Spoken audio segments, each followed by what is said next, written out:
ಬೆಂಗಳೂರಿಗೆ bad news, Modi full ಗರಂ.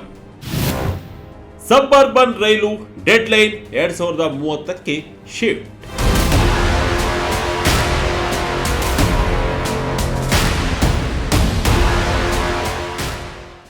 ವಿಜಯ ಕರ್ನಾಟಕ ವೀಕ್ಷಕರಿಗೆ ಸ್ವಾಗತ. ನಾನು ಶಂಕರ್ನ ಹೆತ್ತು. ಬೆಂಗಳೂರಿನ ಟ್ರಾಫಿಕ್ ನರಕಕ್ಕೆ ಮುಕ್ತಿ ಹಾಡಲೆಂದು ದಶಕಗಳಿಂದ ಕಾಯುತ್ತಿದ್ದ ಯೋಜನೆ ಅದು. 1983ರಲ್ಲೇ ಪ್ರಸ್ತಾಪವಾಗಿದ್ದ ಡ್ರೀಮ್ ಅದು. ಬರೋಬ್ಬರಿ 40 ವರ್ಷಗಳ ಹೋರಾಟದ ನಂತರ 2022ರ ಜೂನ್ನಲ್ಲಿ ಖುದ್ದು ಪ್ರಧಾನಿ ನರೇಂದ್ರ ಮೋದಿಯವರೇ ಬಂದು ಆ ಯೋಜನೆಗೆ ಶಂಕುಸ್ಥಾಪನೆಯನ್ನು ನೆರವೇರಿಸಿದ್ದರು. ಅಂದು ಅವರು ಹೇಳಿದ್ದ ಮಾತು ಬೆಂಗಳೂರಿಗರಲ್ಲಿ ಹೊಸ ಆಸೆಯನ್ನು ಚಿಗುರಿಸಿತ್ತು. ಈ ಯೋಜನೆ 40 ವರ್ಷಗಳಿಂದ ನೆನೆಗುದಿಗೆ ಬಿದ್ದಿದೆ, ಆದರೆ ನಾನು ಇದನ್ನು ಕೇವಲ 40 ತಿಂಗಳಲ್ಲಿ ಪೂರ್ಣಗೊಳಿಸುತ್ತೇನೆ ಅಂತ ಪ್ರಧಾನಿ ಗುಡುಗಿದ್ದರು. ಅಕ್ಟೋಬರ್ 2026ರ ಹೊತ್ತಿಗೆ ಬೆಂಗಳೂರಿಗೆ 148 ಕಿಲೋಮೀಟರ್ ಉದ್ದದ ಸಬ್ ಅರ್ಬನ್ ರೈಲು ಸಿಗಬೇಕಿತ್ತು. ಆದರೆ ಮೋದಿ ಮಾತು ಸುಳ್ಳಾಗಿದೆ. ಈ ಯೋಜನೆಯ ಡೆಡ್ಲೈನ್ ಈಗ ಬದಲಾಗಿದೆ. 2026ರ ಬದಲು 2030ರ ಮಾರ್ಚ್ಗೆ ಡೆಡ್ಲೈನ್ ಎತ್ತಂಗಡಿಯಾಗಿದೆ. ಈ ವಿಳಂಬಕ್ಕೆ ಕಾರಣಗಳೇನು? ಅಧಿಕಾರಿಗಳ ಸಭೆಯಲ್ಲಿ ಪ್ರಧಾನಿ ನರೇಂದ್ರ ಮೋದಿ ಗರಂ ಆಗಿದ್ಯಾಕೆ? ಯಾವ ಲೈನ್ ಮೊದಲು ಶುರುವಾಗುತ್ತೆ, ಯಾವಾಗ ಶುರುವಾಗುತ್ತೆ ಎಂಬುದರ ಕಂಪ್ಲೀಟ್ ಡೀಟೇಲ್ಸ್ ಇಲ್ಲಿದೆ, ನೋಡೋಣ ಬನ್ನಿ. ಮಲ್ಲಿಗೆ, ಕನಕ, ಸಂಪಿಗೆ, ಪಾರಿಜಾತ, ಯಾವ ಲೈನ್ಗೆ ಯಾವಾಗ ಮುಕ್ತಿ? ಹೌದು, ಬೆಂಗಳೂರು ಸಬ್ ಅರ್ಬನ್ ರೈಲು ಯೋಜನೆಯ ಡೆಡ್ಲೈನ್ ಬರೋಬ್ಬರಿ 4 ವರ್ಷ ಮುಂದಕ್ಕೆ ಹೋಗಿದೆ. ಈ ಬಗ್ಗೆ ಮನಿ ಕಂಟ್ರೋಲ್ ವರದಿ ಮಾಡಿದ್ದು, ಯೋಜನೆಯ ವಿಳಂಬಕ್ಕೆ ಮೋದಿ ಗರಂ ಆಗಿದ್ದಾರೆ ಎನ್ನಲಾಗಿದೆ. ಬೆಂಗಳೂರು ಸಬ್ ಅರ್ಬನ್ ರೈಲು ಯೋಜನೆ ಒಟ್ಟು 4 ಪ್ರಮುಖ ಕಾರಿಡಾರ್ಗಳನ್ನು ಹೊಂದಿದೆ. ಮೂಲ ಯೋಜನೆಯ ಪ್ರಕಾರ ಇವೆಲ್ಲವೂ 2026 ಅಕ್ಟೋಬರ್ ಹೊತ್ತಿಗೆ ಪೂರ್ಣಗೊಳ್ಳಬೇಕಿತ್ತು. ಆದರೆ ಇತ್ತೀಚೆಗೆ ನಡೆದ ಪ್ರಗತಿ ಪರಿಶೀಲನಾ ಸಭೆಯಲ್ಲಿ ಕೆ ರೈಟ್ ಸಂಸ್ಥೆಯು ಪರಿಷ್ಕೃತ ವೇಳಾಪಟ್ಟಿಯನ್ನ ಪ್ರಧಾನಿಗಳ ಮುಂದೆ ಇಟ್ಟಿದೆ. ಆ ರಿವೈಸ್ಡ್ ಡೆಡ್ಲೈನ್ ನೋಡಿದರೆ ಎಂಥವರಿಗಾದರೂ ಶಾಕ್ ಆಗುತ್ತೆ. ಅಷ್ಟರ ಮಟ್ಟಿಗೆ ವಿಳಂಬವಾಗಿದೆ. ಇದನ್ನು ನೋಡಿದ ಪ್ರಧಾನಿ ನರೇಂದ್ರ ಮೋದಿ ಅಧಿಕಾರಿಗಳ ಮೇಲೆ ಗರಂ ಆಗಿದ್ದಾರೆ. ಅದಲ್ಲದೆ ಇದು ಕೂಡ ನ್ಯಾಷನಲ್ ಇಂಪಾರ್ಟೆನ್ಸ್ ಇರೋ ಪ್ರಾಜೆಕ್ಟ್ ಆಗಿದ್ದು ಬೇಗ ಮುಗಿಸಿ ಎಂದು ಹೇಳಿದ್ದಾರೆ. ಯಾವ ಲೈನ್ ಡೆಡ್ಲೈನ್ ಹೇಗಿದೆ ಎಂಬುದನ್ನು ಗಮನಿಸಿದರೆ, ಮೊದಲನೇದಾಗಿ ಮಲ್ಲಿಗೆ ಲೈನ್. ಬೆನ್ನಿಗನಹಳ್ಳಿಯಿಂದ ಚಿಕ್ಕಬಾಣಾವರದವರೆಗೆ ಸಾಗುವ 25 ಕಿಲೋಮೀಟರ್ ಉದ್ದದ ಈ ಮಾರ್ಗವು ಡಿಸೆಂಬರ್ 2028ಕ್ಕೆ ಪೂರ್ಣಗೊಳ್ಳಲಿದೆ ಎಂದು ಹೇಳಲಾಗುತ್ತಿದೆ. ಈ ಮೊದಲು ಇದನ್ನು ಡಿಸೆಂಬರ್ 2025ರಲ್ಲಿ ಮುಗಿಸುತ್ತೇವೆ ಎಂದು ಹೇಳಲಾಗಿತ್ತು, ಆದರೆ ಆ ಗಡುವು ಈಗಲೇ ಮಿಸ್ ಆಗಿದೆ. ಎರಡನೇದಾಗಿ ಕನಕ ಲೈನ್. ಹೀಲಲಿಗೆಯಿಂದ ರಾಜನಕುಂಟೆವರೆಗೆ ಇರುವ 42.2 ಕಿಲೋಮೀಟರ್ ಉದ್ದದ ಈ ಮಾರ್ಗಕ್ಕೆ ಹೊಸ ಡೆಡ್ಲೈನ್ ಜೂನ್ 2029. ಇನ್ನು ಅತ್ಯಂತ ಪ್ರಮುಖವಾದ ಅತಿ ಹೆಚ್ಚು ಬೇಡಿಕೆ ಇರುವ 2 ಲೈನ್ಗಳು ಅಂದರೆ ಏರ್ಪೋರ್ಟ್ ಲೈನ್ ಮತ್ತು ವೈಟ್ಫೀಲ್ಡ್ ಲೈನ್ಗಳು 2030ರವರೆಗೆ ಸಿಗುವುದಿಲ್ಲ. ಹೌದು, ಕೆಎಸ್ಆರ್ ಬೆಂಗಳೂರು ಸಿಟಿಯಿಂದ ದೇವನಹಳ್ಳಿಗೆ ಸಂಪರ್ಕ ಕಲ್ಪಿಸುವ 41.4 ಕಿಲೋಮೀಟರ್ ಉದ್ದದ ಸಂಪಿಗೆ ಲೈನ್ ಅಥವಾ ಏರ್ಪೋರ್ಟ್ ಲಿಂಕ್ ಮಾರ್ಚ್ 2030ಕ್ಕೆ ಮುಗಿಯಲಿದೆ. ಹಾಗೆಯೇ ಕೆಂಗೇರಿಯಿಂದ ವೈಟ್ಫೀಲ್ಡ್ಗೆ ಸಂಪರ್ಕ ಕಲ್ಪಿಸುವ 35.5 ಕಿಲೋಮೀಟರ್ ಉದ್ದದ ಪಾರಿಜಾತ ಲೈನ್ ಕೂಡ ಮಾರ್ಚ್ 2030ರಂದು ಪೂರ್ಣಗೊಳ್ಳುವ ಗುರಿ ಹೊಂದಿದೆ. ಅಂದರೆ ಇಂದಿನಿಂದ ಲೆಕ್ಕ ಹಾಕಿದರೂ ಇನ್ನು 5 ವರ್ಷ ಬೆಂಗಳೂರಿಗರು ಕಾಯಲೇಬೇಕು. ಪ್ರಧಾನಿ ನರೇಂದ್ರ ಮೋದಿ ಕೆಂಡಾಮಂಡಲ. 41 ತಿಂಗಳ ವಿಳಂಬಕ್ಕೆ ಕಾರಣ ಕೇಳಿದ ಪಿಎಂ. ಡಿಸೆಂಬರ್ 31ರಂದು ನಡೆದ ಪ್ರಗತಿ ಸಭೆಯಲ್ಲಿ ಪ್ರಧಾನಿ ನರೇಂದ್ರ ಮೋದಿರವರು ಈ ವಿಳಂಬವನ್ನು ಕಂಡು ತೀವ್ರ ಅಸಮಾಧಾನ ವ್ಯಕ್ತಪಡಿಸಿದ್ದಾರೆ ಎಂದು ಮೂಲಗಳು ತಿಳಿಸಿವೆ. ನಾನು ಶಂಕುಸ್ಥಾಪನೆ ಮಾಡುವಾಗ 40 ತಿಂಗಳುಗಳಲ್ಲಿ ಮುಗಿಸುತ್ತೇನೆ ಎಂದು ಹೇಳಿದ್ದೆ, ಆದರೆ ಈಗ ನೋಡಿದರೆ ಯೋಜನೆ ಬರೋಬ್ಬರಿ 41 ತಿಂಗಳು ವಿಳಂಬವಾಗುತ್ತಿದೆ. ಇದಕ್ಕೆ ಕಾರಣ ಯಾರು ಎಂದು ಅಧಿಕಾರಿಗಳನ್ನು ತರಾಟೆಗೆ ತೆಗೆದುಕೊಂಡಿದ್ದಾರೆ. ಈ ಸಭೆಯಲ್ಲಿ ರಾಜ್ಯ ನಗರಾಭಿವೃದ್ಧಿ ಇಲಾಖೆಯ ಹೆಚ್ಚುವರಿ ಮುಖ್ಯ ಕಾರ್ಯದರ್ಶಿ ತುಷಾರ್ ಗಿರಿನಾಥ್ ಮತ್ತು K ride MD Lakshman Singh ಇದ್ದರು. ಮೂಲಗಳ ಪ್ರಕಾರ ಪ್ರಧಾನಿ ಮೋದಿ ಎಷ್ಟು ಕೋಪಗೊಂಡಿದ್ದರೆಂದರೆ, ಈ ವಿಳಂಬದಿಂದ ಉಂಟಾಗಿರುವ ನಷ್ಟವನ್ನು ಲೆಕ್ಕ ಹಾಕಲು ಮತ್ತು ಇದಕ್ಕೆ ಜವಾಬ್ದಾರರು ಯಾರು ಎಂಬುದನ್ನು ಪತ್ತೆ ಹಚ್ಚಲು ಸಿಎಜಿ ಪರಿಶೀಲನೆ ನಡೆಸುವಂತೆ ಕ್ಯಾಬಿನೆಟ್ ಕಾರ್ಯದರ್ಶಿಗೆ ಸೂಚನೆ ನೀಡಿದ್ದಾರೆ ಎನ್ನಲಾಗಿದೆ. ಬೆಂಗಳೂರು ಸಬ್ ಅರ್ಬನ್ ರೈಲು ರಾಷ್ಟ್ರೀಯ ಪ್ರಾಮುಖ್ಯತೆಯ ಯೋಜನೆ. ಟೆಕ್ ಸಿಟಿ ಬೆಂಗಳೂರಿನ ಟ್ರಾಫಿಕ್ ದಟ್ಟಣೆ ಕಡಿಮೆ ಮಾಡಲು ಇದು ಅತ್ಯಗತ್ಯ. ಇದನ್ನು ಸ್ಪೀಡ್ ಮಾಡಬೇಕು ಎಂದು ಪ್ರಧಾನಿ ಖಡಕ್ ಆಗಿ ಸೂಚಿಸಿದ್ದಾರೆ. ಕೆ ರೈಟ್ ಟೆಂಡರ್ ರದ್ದು, ಎಲ್&ಟಿ ಎಕ್ಸಿಟ್. ಸಿವಿಲ್ ಕಾಮಗಾರಿಗೆ ಸಂಚಕಾರ, ಭೂ ಸ್ವಾಧೀನ ಬಾಕಿ.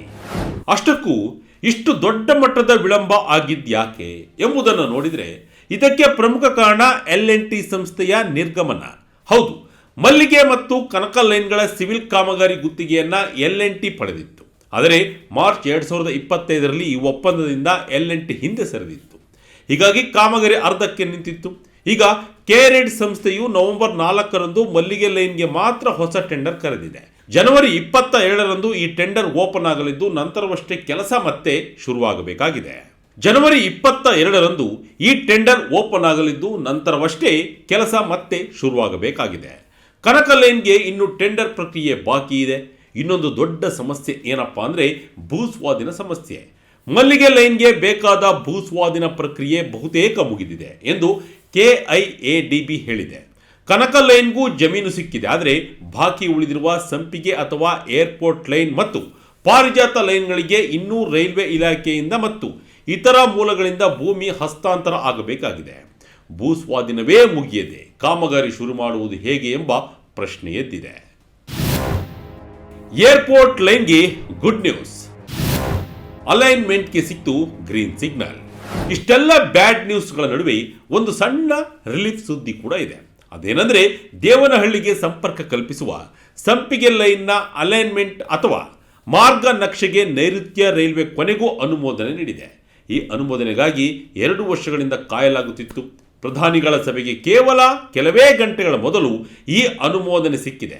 ಹೊಸ ಅಲೈನ್ಮೆಂಟ್ ಪ್ರಕಾರ ಈ ಲೈನ್ KSR ಬೆಂಗಳೂರು ಸಿಟಿಯಿಂದ ಹೊರಟು ಯಶವಂತಪುರ, ಯಲಹಂಕ ಮೂಲಕ ಸಾಗಿ ಟ್ರಂಪೆಟ್ ಇಂಟರ್ಚೇಂಜ್ ಬಳಿ ತಿರುವು ಪಡೆದು BKಹಳ್ಳಿ ಮತ್ತು ಏರೋಸ್ಪೇಸ್ ಪಾರ್ಕ್ ಮೂಲಕ ದೇವನಹಳ್ಳಿ ಏರ್ಪೋರ್ಟ್ ಟರ್ಮಿನಲ್ ತಲುಪಲಿದೆ. ಆರಂಭದಲ್ಲಿ ಈ ಲೈನ್ ಮತ್ತು ನಮ್ಮ ಮೆಟ್ರೋದ ಏರ್ಪೋರ್ಟ್ ಲೈನ್ ಒಂದಕ್ಕೊಂದು ಪ್ಯಾರಲಲ್ ಆಗಿ ಹೋಗುತ್ತಿರುವುದರಿಂದ ವಿದೇಶಿ ಸಾಲ ಪಡೆಯಲು ತೊಂದರೆಯಾಗಬಹುದು ಎಂದು ರಾಜ್ಯ ಸರ್ಕಾರ ತಕರಾರು ತೆಗೆದಿತ್ತು. ಈ ಗೊಂದಲಗಳಿಂದಲೇ ಏರ್ಪೋರ್ಟ್ ಲೈನ್ ಇಷ್ಟು ತಡವಾಯಿತು. ಈಗ ಅಲೈನ್ಮೆಂಟ್ ಕ್ಲಿಯರ್ ಆಗಿರುವುದರಿಂದ ಮುಂದಿನ ದಿನಗಳಲ್ಲಿ ಭೂಸ್ವಾಧೀನಕ್ಕೆ ಚಾಲನೆ ಸಿಗಲಿದೆ. ರೈಲು ಬೋಗಿಗಳೇ ಸಿಕ್ಕಿಲ್ಲ, ಮುಂದೇನು? ಕೋಚ್ಗಳಿಗೆ 2 ವರ್ಷ ಕಾಯಲೇಬೇಕು. ಇನ್ನು ಹಳಿ ಹಾಕಿದರೆ ಸಾಲದು, ಅದರ ಮೇಲೆ ಓಡಲು ರೈಲು ಬೇಕಲ್ಲವೇ? ಇಲ್ಲೂ ಕೂಡ ದೊಡ್ಡ ಎಡವಟ್ಟಾಗಿದೆ. ಆರಂಭದಲ್ಲಿ ಖಾಸಗಿ ಕಂಪನಿಗಳಿಂದ ರೈಲುಗಳನ್ನು ಲೀಸ್ಗೆ ಅಥವಾ ಬಾಡಿಗೆಗೆ ಪಡೆಯಲು KRED ಪ್ಲಾನ್ ಮಾಡಿತ್ತು. ಆದರೆ ಯಾವ ಖಾಸಗಿ ಕಂಪನಿಯೂ ಮುಂದೆ ಬರಲಿಲ್ಲ. ಹೀಗಾಗಿ ಸಮಯ ವ್ಯರ್ಥವಾಯಿತು. ಈಗ ಅನಿವಾರ್ಯವಾಗಿ ಚೆನ್ನೈನಲ್ಲಿರುವ ICF ಅಂದರೆ ಇಂಟಗ್ರಲ್ ಕೋಚ್ ಫ್ಯಾಕ್ಟರಿಯಿಂದಲೇ ನೇರವಾಗಿ ಮೆಟ್ರೋ ಮಾದರಿಯ AC ಕೋಚ್ಗಳನ್ನು ಖರೀದಿಸಲು ನಿರ್ಧರಿಸಲಾಗಿದೆ. ರೈಲ್ವೆ ಸಚಿವ ಅಶ್ವಿನಿ ವೈಷ್ಣವರವರ ಸಲಹೆಯಂತೆ ಈ ನಿರ್ಧಾರ ತೆಗೆದುಕೊಳ್ಳಲಾಗಿದೆ. ಆದರೆ ಇಲ್ಲೊಂದು ಸಮಸ್ಯೆ ಇದೆ. ICFಗೆ ಆರ್ಡರ್ ಕೊಟ್ಟ ತಕ್ಷಣ ರೈಲು ಸಿಗಲ್ಲ. ಕೋಚ್ಗಳ ತಯಾರಿಕೆ ಮತ್ತು ಡೆಲಿವರಿಗೆ ಕನಿಷ್ಠ 2 ವರ್ಷ ಬೇಕು. ಅಂದರೆ ಇವತ್ತು ಆರ್ಡರ್ ಕೊಟ್ಟರೂ ರೈಲು ಬರಲು 2027 ಆಗುತ್ತೆ. ಜೊತೆಗೆ ಟೆಂಡರ್ ಇಲ್ಲದೆ ನೇರವಾಗಿ ಖರೀದಿ ಮಾಡುತ್ತಿರುವುದರಿಂದ ಕರ್ನಾಟಕ ಸರ್ಕಾರದ ಹಣಕಾಸು ಇಲಾಖೆಯಿಂದ ಸೆಕ್ಷನ್ 4G ಅಡಿಯಲ್ಲಿ ವಿನಾಯಿತಿ ಪಡೆಯಬೇಕಿದೆ. ಈ ಪ್ರಸ್ತಾವನೆ ಇನ್ನೂ ಸರ್ಕಾರದ ಮುಂದೆ ಇದೆ. ಒಟ್ಟು 306 ಕೋಚ್ಗಳನ್ನು ಖರೀದಿಸಲು 4,300 ಕೋಟಿ ರೂಪಾಯಿ ವೆಚ್ಚವಾಗಲಿದ್ದು, ಇದರಲ್ಲಿ ಅರ್ಧದಷ್ಟು ಹಣವನ್ನು ರಾಜ್ಯ ಸರ್ಕಾರ ಈಗಾಗಲೇ ಅನುಮೋದಿಸಿದೆ. ಟನಲ್ ರೋಡ್ಗಿರುವ ಉತ್ಸಾಹ ಸಬ್ ಅರ್ಬನ್ಗೆ ಇಲ್ಲ. KRED MDಯಿಂದ ಹೊಸ ವರ್ಷದ ಆಶಾಭಾವ. ಯೋಜನೆಯ ವಿಳಂಬದ ಬಗ್ಗೆ ಅಧಿಕಾರಿಗಳ ವಲಯದಲ್ಲೇ ತೀವ್ರ ಅಸಮಾಧಾನವಿದೆ. ರಾಜ್ಯ ಸರ್ಕಾರವು ಟನಲ್ ರೋಡ್ ಯೋಜನೆಯ ಬಗ್ಗೆ ತೋರಿಸುತ್ತಿರುವ ಉತ್ಸಾಹದಲ್ಲಿ 20% ಆಸಕ್ತಿಯನ್ನ ಸಬ್ ಅರ್ಬನ್ ರೈಲ್ ಯೋಜನೆ ಮೇಲೆ ತೋರಿಸಿದರೆ ಈ ಪಾರ್ಟಿಗೆ ಈ ಯೋಜನೆ ಎಂದೋ ಹಳಿಯ ಮೇಲೆ ಇರುತ್ತಿತ್ತು ಎಂದು ಅಧಿಕಾರಿಗಳು ಬೇಸರ ವ್ಯಕ್ತಪಡಿಸಿದ್ದಾರೆ. ಟನಲ್ ರೋಡ್ ಇನ್ನೂ ಕಾಗದದ ಮೇಲಿದ್ದರೆ ಸಬ್ ಅರ್ಬನ್ ರೈಲು ಈಗಾಗಲೇ ಗ್ರೌಂಡ್ ಮೇಲೆ ನಡೆಯುತ್ತಿರುವ ಕೆಲಸ. ಆದರೂ ಸರ್ಕಾರ ಇದಕ್ಕೆ ನೀಡಬೇಕಾದ ಆದ್ಯತೆಯನ್ನು ನೀಡುತ್ತಿಲ್ಲವೇ ಎಂಬ ಪ್ರಶ್ನೆ ಈಗ ಈ ಹೇಳಿಕೆಯಿಂದ ಹುಟ್ಟಿಕೊಂಡಿದೆ. ಆದರೆ KRED MD ಲಕ್ಷ್ಮಣ್ ಸಿಂಗ್ ರವರು ಮಾತ್ರ ಹೊಸ ವರ್ಷದ ಸಂದೇಶದಲ್ಲಿ ಆಶಾವಾದ ವ್ಯಕ್ತಪಡಿಸಿದ್ದಾರೆ. ನಾವು ವಿಳಂಬವನ್ನು ಮೆಟ್ಟಿ ನಿಲ್ಲುತ್ತೇವೆ. ಬೆಂಗಳೂರಿನ ನಾಗರಿಕರ ಜೀವನ ಮಟ್ಟವನ್ನು ಸುಧಾರಿಸಲು ನಾವು ಬದ್ಧರಾಗಿದ್ದೇವೆ. ಸಬ್ ಅರ್ಬನ್ ರೈಲು ಕೇವಲ ಪ್ರಯಾಣವಲ್ಲ, ಇದು ಆರ್ಥಿಕ ಅಭಿವೃದ್ಧಿಯ ಸಂಕೇತ ಎಂದು ಅವರು ಹೇಳಿದ್ದಾರೆ.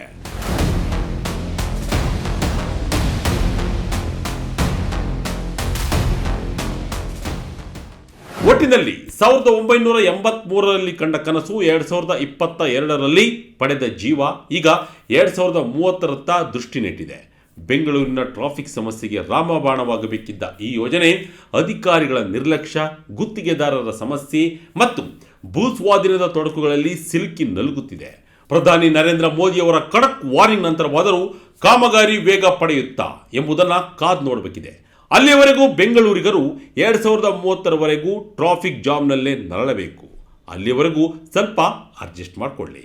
ಇದಾಗಿತ್ತು ಈ ಕ್ಷಣದ ಇಂಟ್ರೆಸ್ಟಿಂಗ್ ಸ್ಟೋರಿ. ಇದೇ ರೀತಿಯ ಸ್ಟೋರಿಗಾಗಿ Vijaya Karnataka website, YouTube page, Facebook page follow ಮಾಡ್ತಾ ಇರಿ. ಧನ್ಯವಾದಗಳು.